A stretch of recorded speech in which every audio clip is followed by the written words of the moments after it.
Hello, everyone. Welcome to the 21 Hats podcast. I'm your host, Lauren Feldman. This week, Paul Downs tells Jackie Russo and Sarah Siegel about laying off a third of his workforce. Here's the problem in a nutshell, he says. Last year, January to March, we sold $1.356 million. This year, January to March, $680,000. March is on track to be the worst month I've had since I started taking records. Paul also tells the owners that he used to have a rainy day fund for such occasions, but he used it to renovate his house. He does think the layoffs and other cash savings have put him in a strong enough cash position to hang in there until business picks up. We're getting calls, he says. We're just not getting orders. He's also trying out a digital marketing service that can identify and contact anyone who spends even just a few seconds on his website. Plus, Paul tells us that sometimes, when forced to lay off people, you learn things about your operation that you might not otherwise have known, like that you've been overpaying your sales tax by at least $30,000 a year for quite some time. Even in good times, owning and running a business can be a lonely pursuit. Our hope is that these weekly conversations will let owners know they are not alone in facing challenges. In fact, that's the whole idea behind the 21 Hats community, engaging with other owners to get the kinds of insights only another owner can offer. If you're interested in learning more, step one is to sign up for a free trial of the Morning Report, which highlights the most important news of the day for business owners so you don't have to go looking for it. Step two is to get on our Slack channel, where you can ask questions, get vendor recommendations, and tap the wisdom of a very impressive crowd. Just search the 21 Hats Morning Report to subscribe.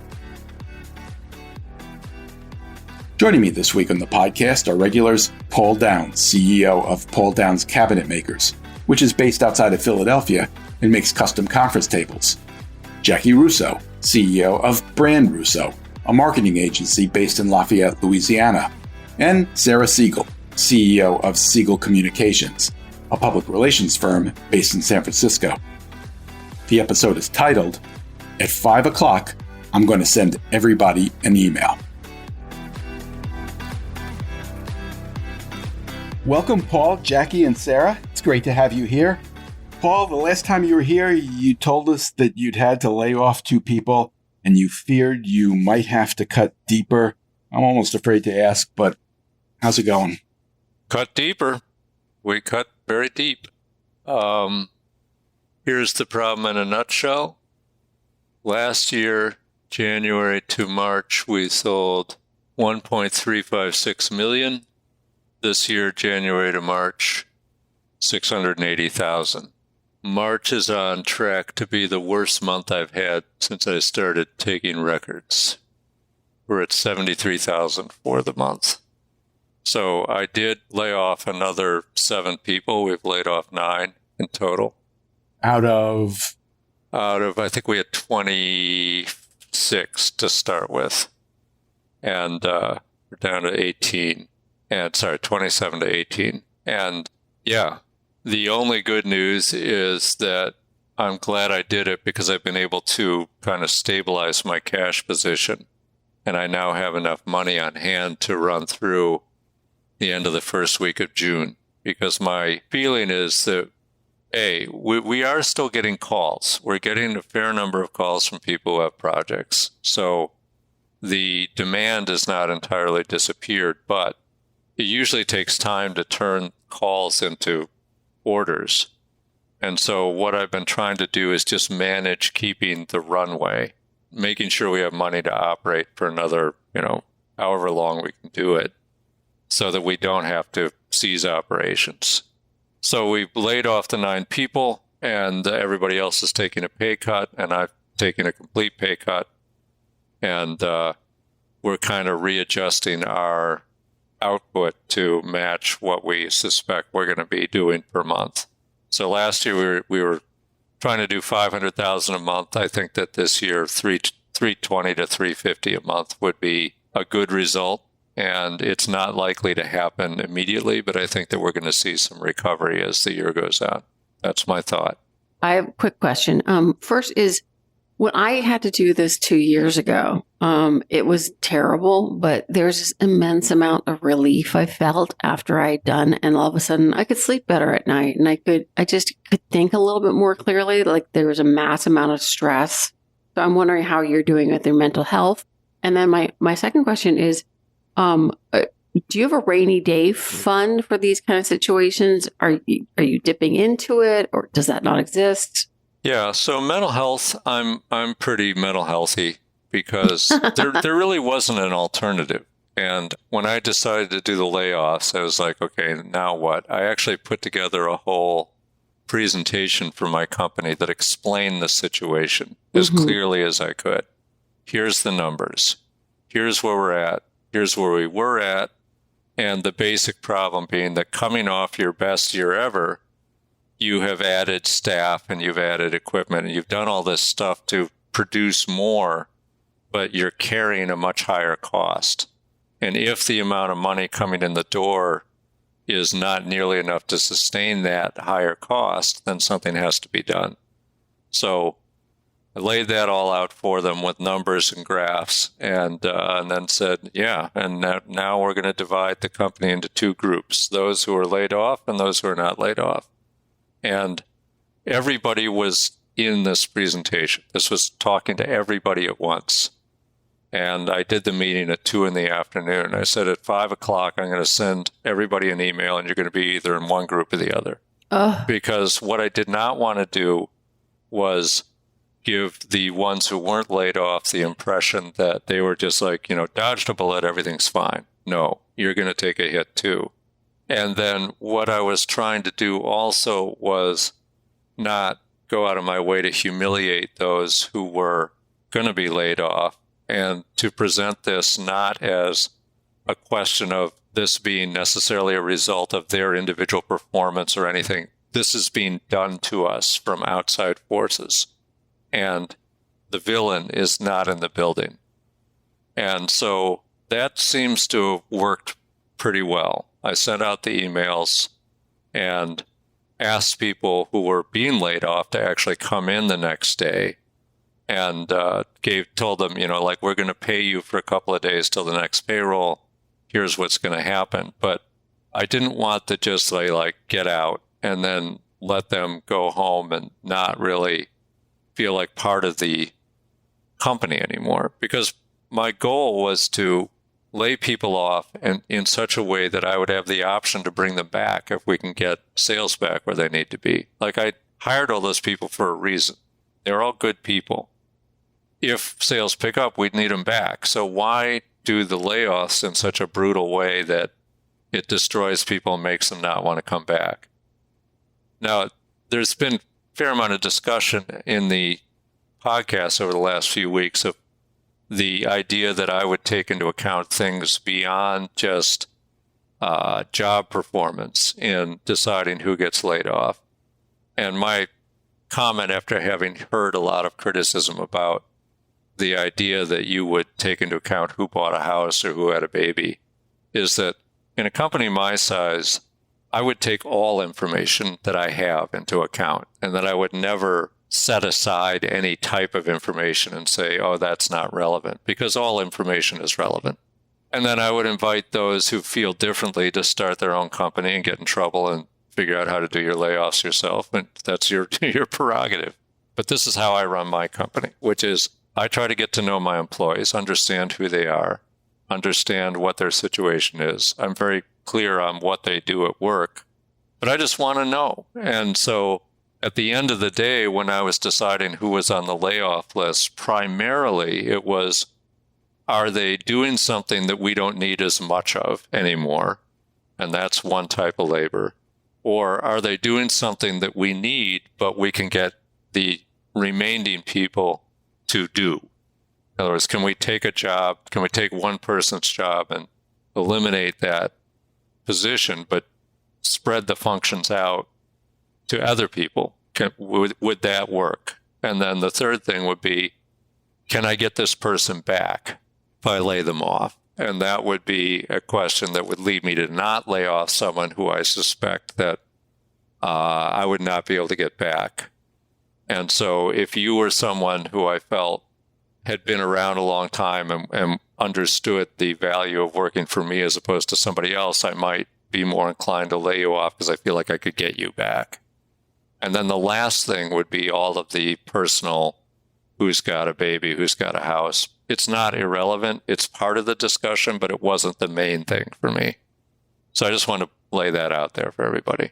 So I think that two like follow-ups on that is that one, I think Jackie on another podcast, you mentioned that you have a different perspective on that. And I'd love to hear your thoughts on this, but also I was curious as to whether or not you considered a furlough instead of laying people off, or is the pipeline just not healthy enough to be optimistic about the business coming back? Yeah, a furlough. I mean, what's a furlough? A furlough is you send someone home and then what? You tell them don't apply for unemployment or don't look for another job. I just did not feel that that's fair to the workers. If you're laying them off, you're laying them off. You're telling them you're now free to act on your own behalf. And to imply that there's some last minute savior showing up, I just don't see it. I think that 6 months from now, we will be back to some new level of predictable, sales will be coming in. I don't know whether they will match last year or not, but in the short term, I just don't think that that's fair to the workers because you're presenting false hope in a way that you can't back up. And so I would rather try to make a more severe adjustment right now and claw my way back from it than try to dangle people, just to string them along and say, hey, it's going to get better when I really don't think it's about to get better.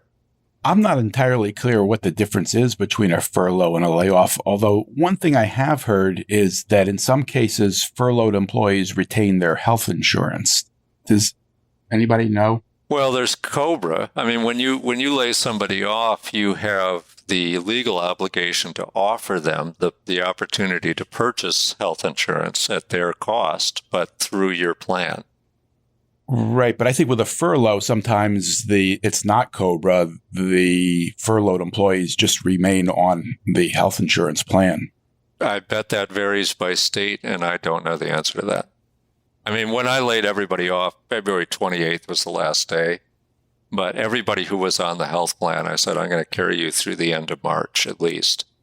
And if you want to do COBRA, you can do that. But I didn't want to cut them off immediately because people may have appointments scheduled or something. Well, we pay our insurance in advance. So we've already paid April. So if somebody was leaving by my choice or theirs today, they'd be paid for that whole next month unless I charge them back for it.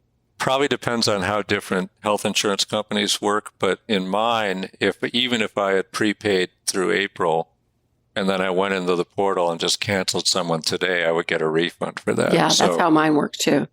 Yeah. Well, maybe my agent doesn't like me as much as yours because that's never been an option that anyone wanted me to consider. Well, you know what? Let's not go down the road of bitching about health insurance, but there's what they tell you can do and what you can actually do. And at least in my case, very different things. So. Right. But so as far as taking people's personal situations into account, Jackie, didn't you say on an earlier podcast that you're a little less, it's more about the health of the business than taking people's personal lives into account? And I'm not putting that on you. I'm just I'm on the fence. No, it's okay. I probably did. I hope that I said it kindly. But for me, I am very grateful that in our, we're in our 25th year now. I have not been faced with the same decision the same way that Paul has. And so I don't really know how I would respond in those situations. I hope I never find out. It's a club I don't want to join. I do know that when we talked about it a couple weeks ago, because this was starting to percolate, I remember thinking, when I look at our team, we're lean, so I'm just going to eliminate the PR person, eliminate social media. We're cross-trained and we don't have redundancies. And so we'd have a real pickle if I was going to start laying off people because it would have to be almost a department. And that would eliminate a service line that we're paid a retainer for. We've had a couple of clients, over the years say, something's changed for them. They need to rework the scope. We've had to make some modifications. But the ad agency world is notorious for get a client hire, lose a client fire.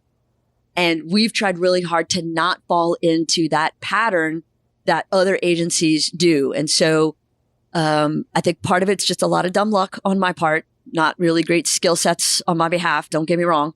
But we luckily have not been in that position. And we're month to month. So it's not like a client's bound to a 10-year contract and therefore I sleep at night knowing they're not going anywhere tomorrow. Any of them could leave at any time, but our average length is 6.5 years. And our longest is about, I think, 12 or 13 right now. So that gives me a little bit of comfort that I don't have to make this decision anytime soon. But, you know, our economy is a bit up for grabs right now. So although it's not affecting our business at the moment, if it affects my client's business, there's a conversation that has to be had. I'm in a similar situation as you. I don't have a lot of redundancy, but I want to say that it was Jay on this podcast that once said, your business is not a charity. And I have to say that I kind of align with that. So when you make your decisions, you have to make it based on the health of your business. And if you don't, you're going to impact the people that remain. And I kind of align with that. And I know that's a little bit on the harsher side, but when I lay people off, like when I had to do that a couple years ago, you know, it was not a great experience. I did sleep better afterwards, but I did everything in my power to get those people new positions. And I'm happy to report that they're all in great places. We still talk. We have lunch. We get cocktails here and there. Like, they're all in a good place. And some of which is because I helped make some introductions for them or, you know, pointed them in the right direction. You know, I did what I personally could to kind of help them get over that. But I had to make some really tough decisions. I let go people that I really admired, who had been with me since day one, who were like, knew where all my skeletons were, but they did work that I knew I could do. Well, let me jump in here. I wanted to say, Paul, you said that some of the comments you took as criticism. I don't think very many people, if any, meant it as criticism. I think there were kind of two strains of reaction to what you said about taking those personal things into account. First of all, everybody acknowledged that you laid it out in terms of one of the things you enjoy about being a business owner is getting to know your people and seeing them every day and knowing what's going on in their lives. And certainly no one would be critical of that. Well, some people would be. I think that Do you think so? Yeah. I think that what I heard from, I mean, I can't quote word by word, but a desire on the part of some commenters to say, like, no, don't take that into account. It's not fair. That there was a feeling that employees should be judged by what happens in the building only, as if that's actually possible to tease out the exact contribution of each employee. I think that would be very difficult in my case, but you know, maybe it's possible. Like if you had a team of just salespeople, you could just tell whoever sold the most, they're the winner, and whoever sold the least, they got to go. Like there's some jobs that are very easy to score, but mine just isn't. So, by the same token, I think some of the people who raised questions would also question whether you can have perfect vision into the personal lives of your employees. Of course you can't. And right. And that's what they were saying. And maybe this is a fine line to draw. I think it was more along the lines of, I would do it differently than Paul is doing it wrong.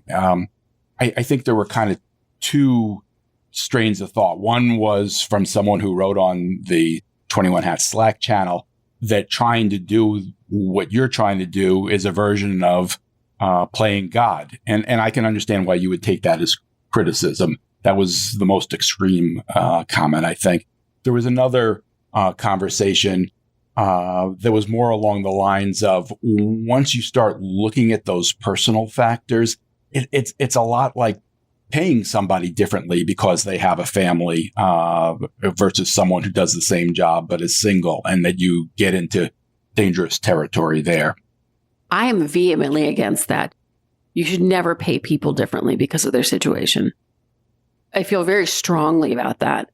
In fact, what I do with my team is I have pay scales and ranges for each position. The team is very well aware of what those ranges are. If you're starting into the position, you're offered this. If you're more senior and you will graduate up, to the higher end of that position. But I do not pay people based on their personal situations or anything else. If you're hired in a job and you do that job well, and you do it so well that I need to promote you, then I need to promote you into the next pay scale. I'm not going to pay two people that are doing the same jobs different amounts. Like, I had that happen to me personally when I was younger in my career. So now, forget that. That's never going to happen to me. Like, I'm never going to run a business that does that. What if you had an employee who was working remote and you're paying your most of your employees based on San Francisco cost of living? You got someone in Ukraine or, Costa Rica. Would you pay that person differently? So I don't have people working in Ukraine or Costa Rica. But I'm asking you, what would you do in that situation? I pay them the same rate. Okay. It doesn't have to be Ukraine. It could also be. It could just be any place way cheaper. It could be Lafayette, Louisiana. I was going to say, we are in the same situation as Sarah, but the opposite.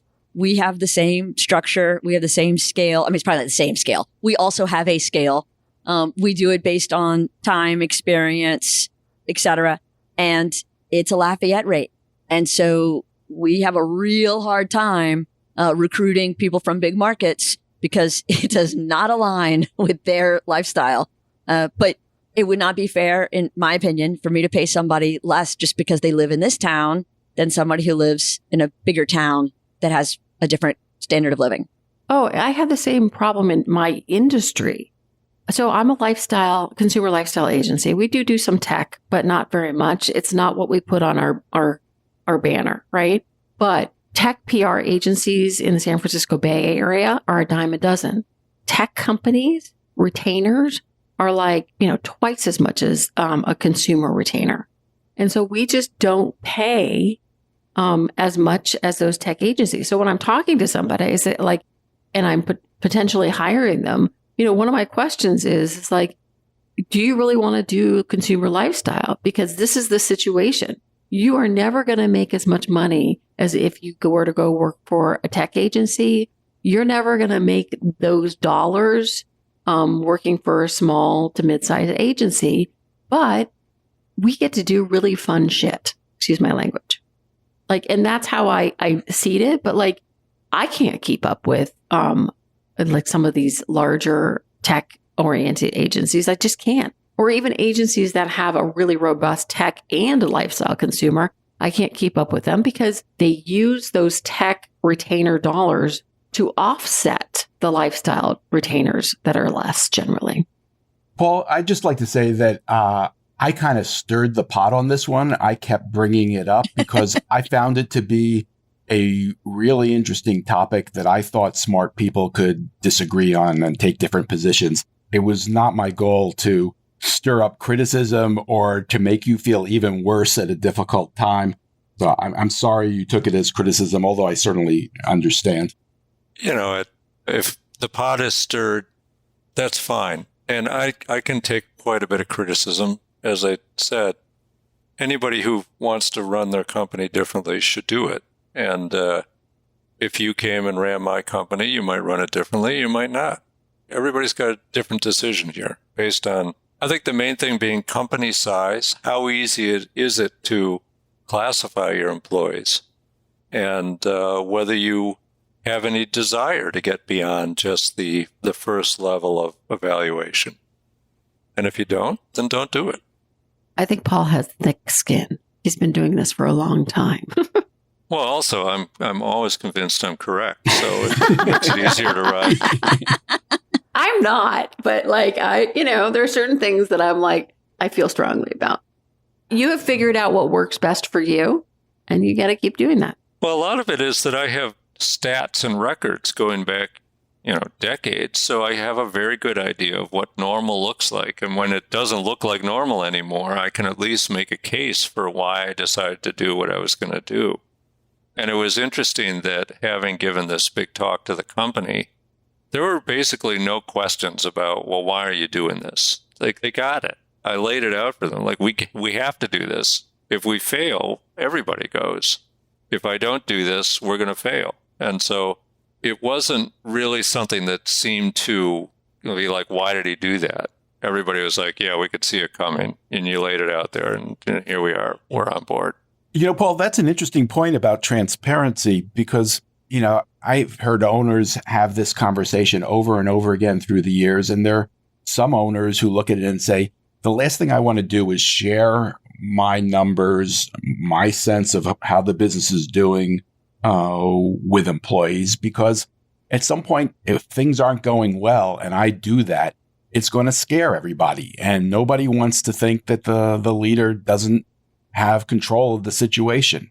Whereas what you're saying, I think, is you have credibility because you've been sharing those numbers all along and you didn't have to work real hard to convince people that this is a difficult moment where, you know, the actions you've taken were necessary. Right. Well, part of it is that there's a very clear external enemy here involved who's fucking us over. You know, it's like, it's not just obscure what's happening or we can't figure it out or we don't have any way to understand it. Well, Paul, let me stop you there because I've asked you in the previous times you've been here if you know why your business has fallen off so much, and it sounds like you've achieved a higher degree of clarity. Tell us why. Yeah, my product is, at the end of the day, it's sort of a luxury product. So when do people, I mean, first of all, there's a group of jobs we were working on that were in Canada. Well, they called me up and said, like, fuck you. You're an American. We're not doing any business with you. Okay, I know who did that. And then the other thing being that you have a lot of people who are just not pulling the trigger because there's just this air of uncertainty in the market. We do well when people are pretty clear what tomorrow is going to look like. And that's been, for better or worse, the situation for a long time. And then all of a sudden we get into a world where incredible forces, economic forces, are being unleashed or shaped this way, that way, almost at random and without ever settling on any particular state of being. You know, like, are the tariffs on? Or are they off? Or is it this much? Is it that much? Nobody knows. And so it's perfectly logical for people to not buy the luxury product in that environment. If they felt like, oh, we can spring for the expensive table last year, they just don't feel like that now. And the behavior is crystal clear. There's nothing else in the whole information ecosystem that's changed. We're the same company, same product, same people, same pricing, same internet presence, same kind of, you know, like everything is the same except the overall atmosphere out there of whether people are confident or not. And you see this in the stock market falling. And I think that in the last podcast, which I listened to, Mel Gravely was like, yeah, recession's coming because people are clutching. No, he said it's here. Yeah. Well, I mean, we're getting calls. So to that extent, there are still people out there who have projects, but we're not getting orders. People are sitting on their hands. So to me, it's just pretty clear what's going on. I've seen confidence collapse many times. That's what really causes recessions. There's always a precipitating event. And then as a result of the event, everybody's like, oh my God. And then they stop spending money. And that causes the real damage. And I think, again, it's just not hard to pick out what's going on that's causing that to happen. I asked you this last time. Are you inclined to try to do anything different to find business? The only thing that we tried differently is that we recently got access to a service that allows us to see who's browsing on our site, whether they call us or not, and actually has pretty good demographic information on people who are on the site, you know, like for even 30 seconds. And sort of surprisingly, we can see who they are, what firm they work with, get their email, what pages they visited. That's a little scary. It is kind of scary. You have to share this. You know, my AdWords guy is like, hey, would you be interested in this? And then I started looking at the information. I was like, oh my God, this is great. But the question is, if someone's just browsing on your site, they haven't signed up for anything, there's no cookies or anything. This is just somehow they're sniffing out this information.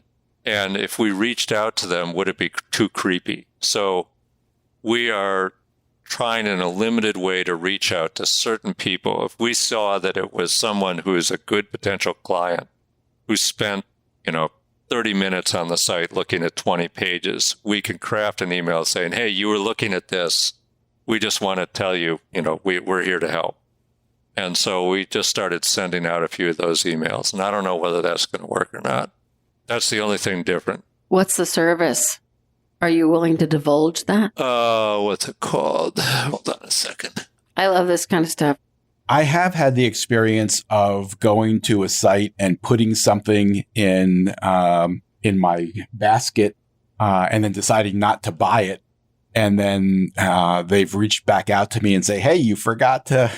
Oh, yeah, all the time. No, this isn't that. It's not. There's no baskets on my site. Yeah. We're just able to see what they're doing.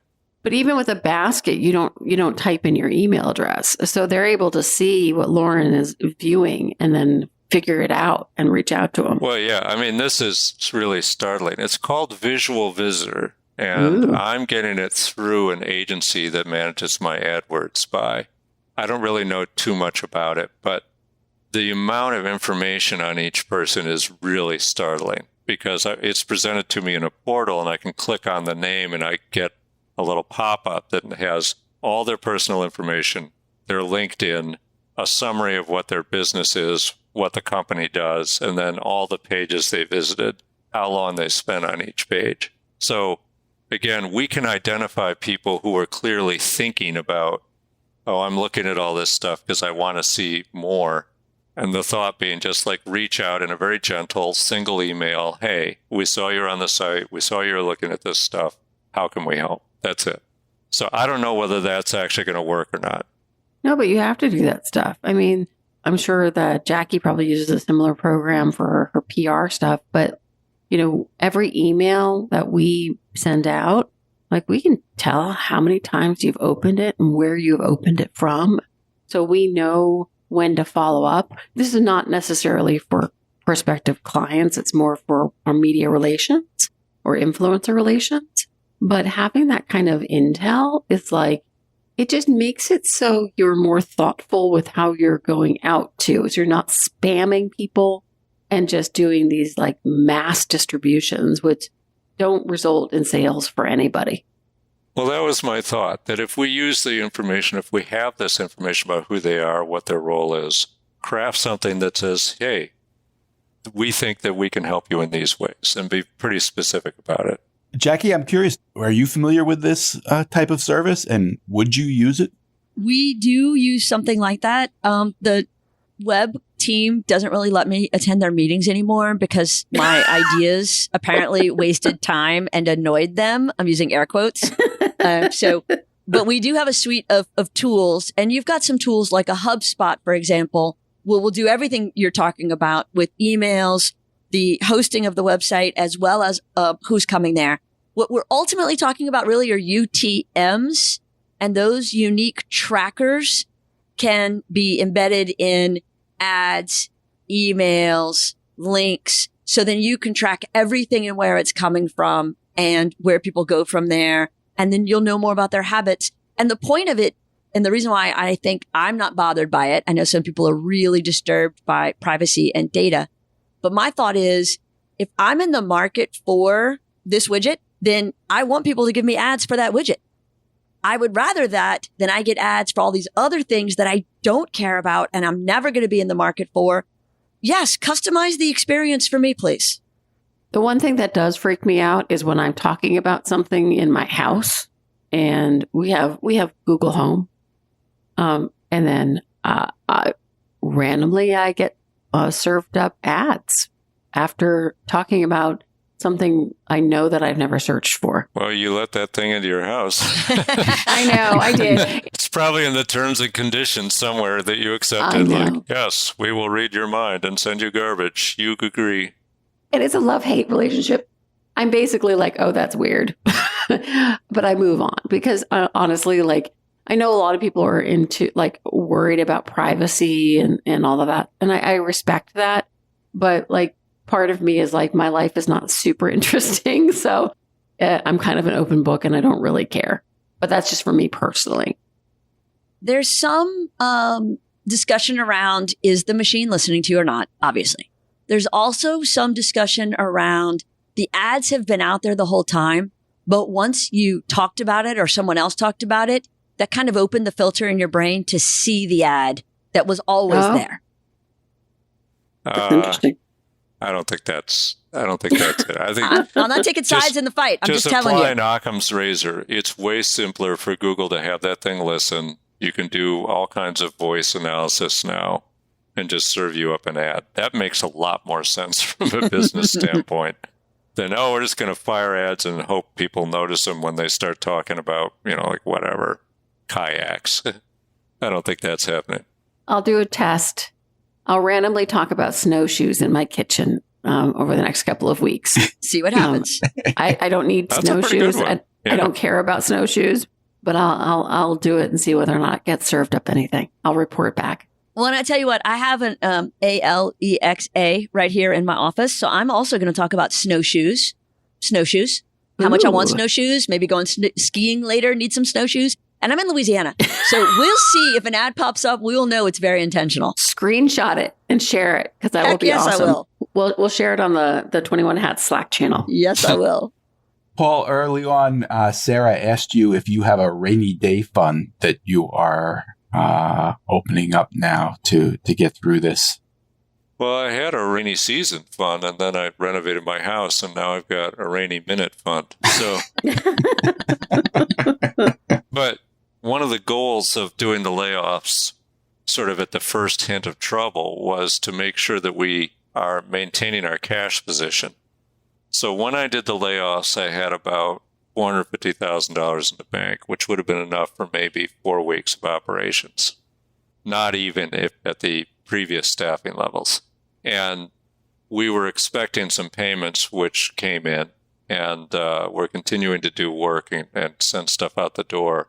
So right now I have $850,000. Now I put in some of my available cash left after the renovation. I put in $150,000, loaned that to the company just as an extra cushion.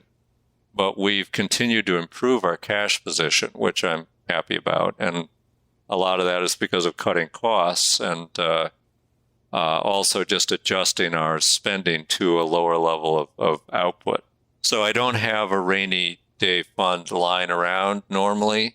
I mean, I always like to have cash, but what I'm doing is trying to manage day-to-day operations to prevent cash from disappearing.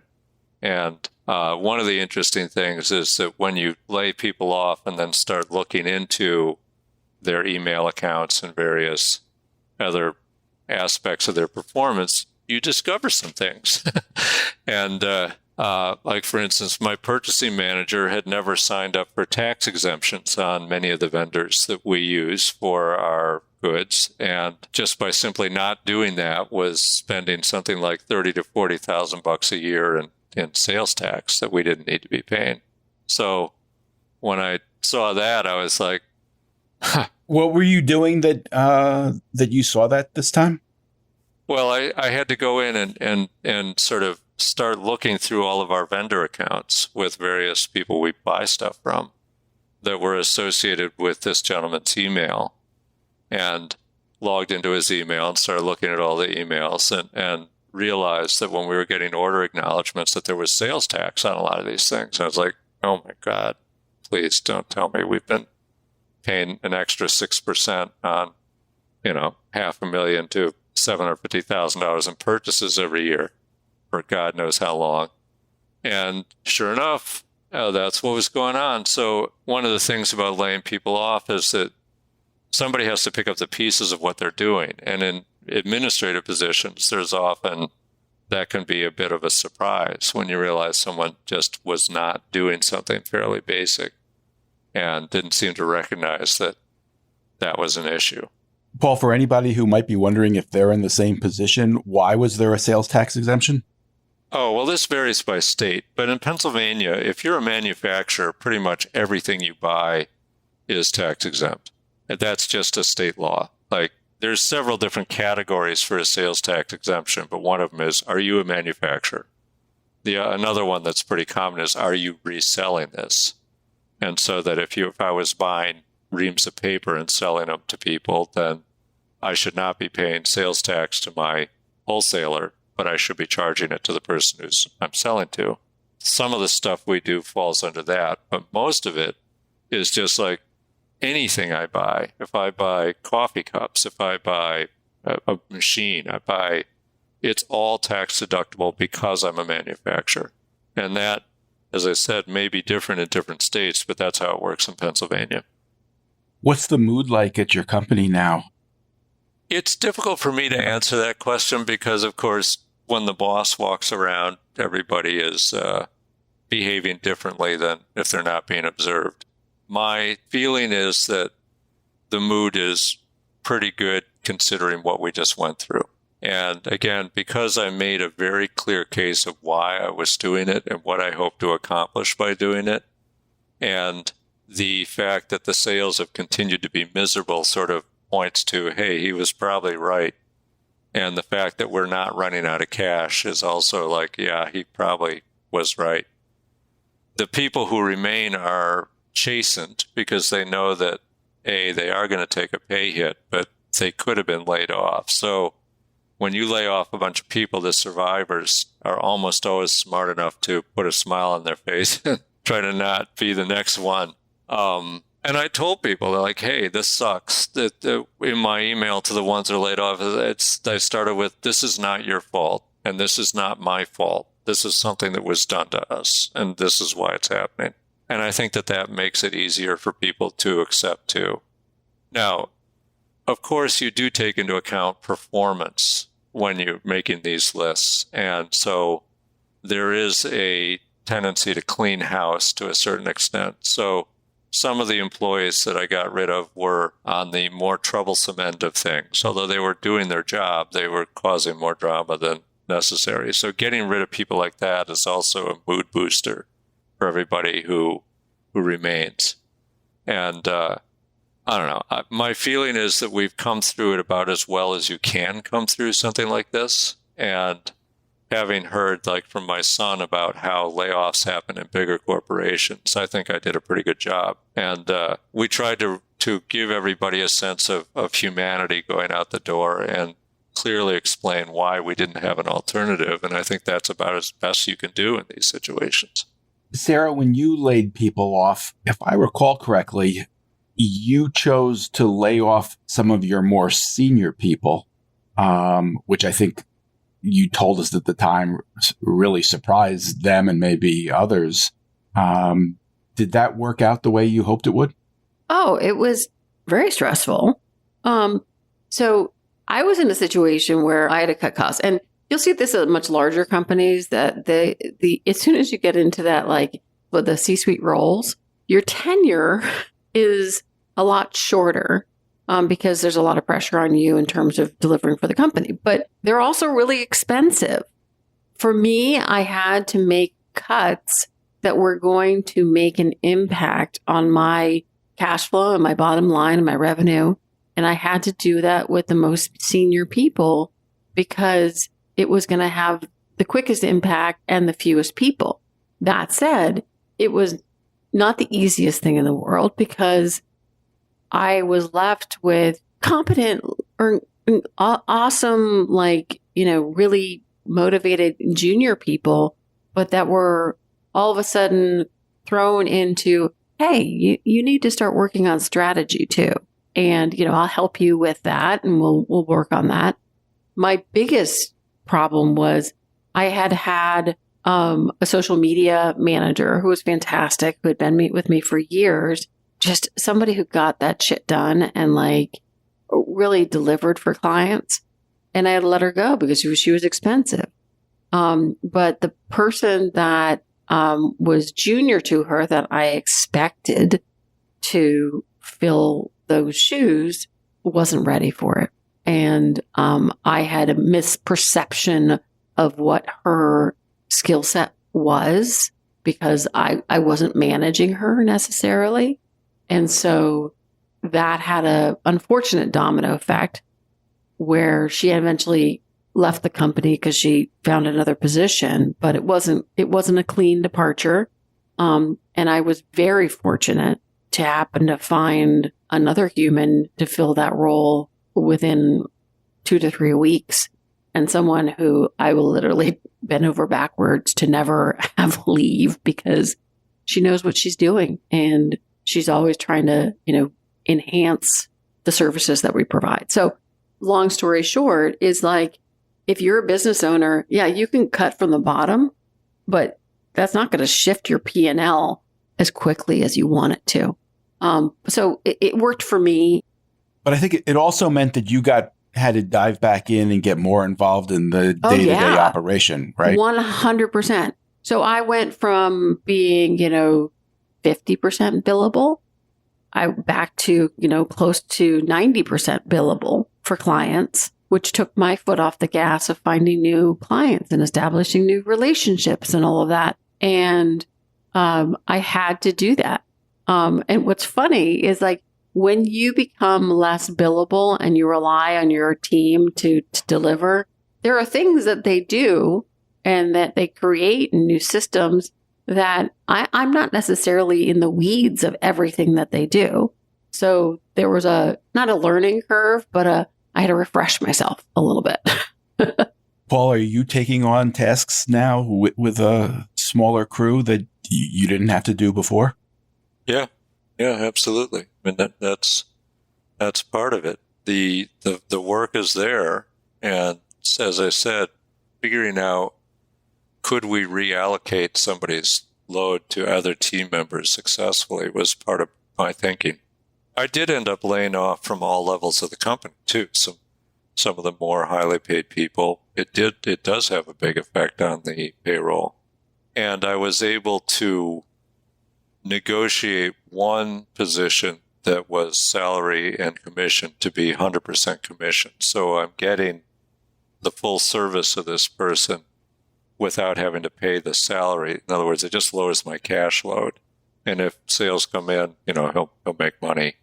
So it was all about trying to make sure that we've dialed back our spending, that as much as possible, we've continued to provide all the services that we need to for each other.